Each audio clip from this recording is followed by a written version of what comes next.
Search and rescue efforts are underway after catastrophic flooding killed more than 400 people in South Africa and left many more homeless. Today is the first day without rain in the area in nearly 2 weeks, and it's revealing the devastation left behind. Maggie Rulli is in Durban, South Africa, with more. Overnight, the desperate search for survivors after catastrophic flooding in South Africa leaves hundreds dead, dozens more missing. The heaviest rains in more than 60 years pummeling the KwaZulu-Natal province, devastating Durban, the country's third largest city, and leaving at least 443 dead.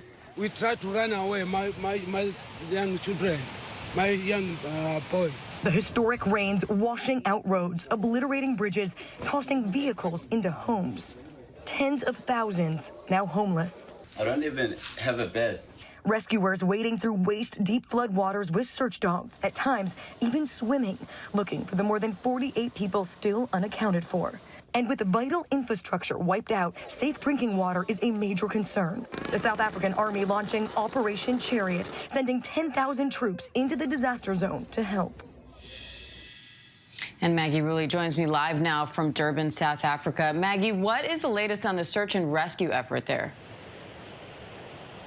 Dan, with this break in the weather, they are ramping up search and rescue efforts, desperately searching for those dozens and dozens of people still missing and trying to clean up. We've seen bulldozers here on the beach trying to pick up all this debris because, Diane, just look at this. When those rains hit, floodwater mixed with massive waves churning up all of this debris. And, Diane, if you can see, this messy, messy disaster stretches for miles along the coast of Durban. And it's not just here. This entire area was slammed by this storm. Just driving around the city, we already came across bridges that have been washed out, places where entire villages appear to be wiped away. This is a huge cleanup effort underway, and sadly the priority right now isn't even cleanup yet. It's searching for those still missing. Many people have entire families that were lost or loved ones that are still unaccounted for. Right now, that is the priority. But again, Diane, with this daylight that we haven't had in a couple weeks here in South Africa, seeing the devastation left behind, it just shows you how much work is going to be needed here in this region. And Maggie, the president of South Africa has declared a state of disaster. What does that mean for that effort and for the people who live there? Well, it's a pretty major declaration, Diane, because this was really isolated to one region. But the president of South Africa, by making this state of disaster, saying what happened here in this region was so catastrophic, it's impacting the entire country. He is promising everyone here he will dedicate enough resources to help people here rebuild.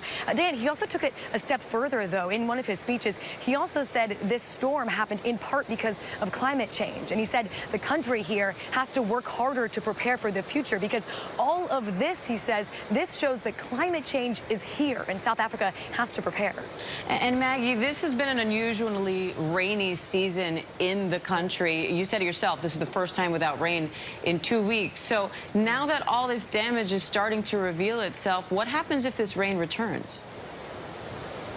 Well, that's the big fear, Diane. I mean, this is an incredibly unusual storm. This is the rainy season here in South Africa. They're used to getting rains, used to getting storms, but this was the heaviest rainfall in 60 years. Some parts of this region had about half of their annual rainfall happen in just 2 days. That leads to horrible flash floods, mudslides. People can't just keep up with that kind of rainfall, and that's what caused all these problems. We have this break now, blue skies above, but it's not going to last. They're expecting more rain in the forecast this weekend. People are scrambling now to prepare, but Diane, with more rain coming, it seems like another onslaught could be on the way. All right, Maggie Rulli in Durban, South Africa. Maggie, thank you. Hi everyone, George Stephanopoulos here. Thanks for checking out the ABC News YouTube channel. If you'd like to get more videos, show highlights, and watch live event coverage, click on the right over here to subscribe to our channel, and don't forget to download the ABC News app for breaking news alerts. Thanks for watching.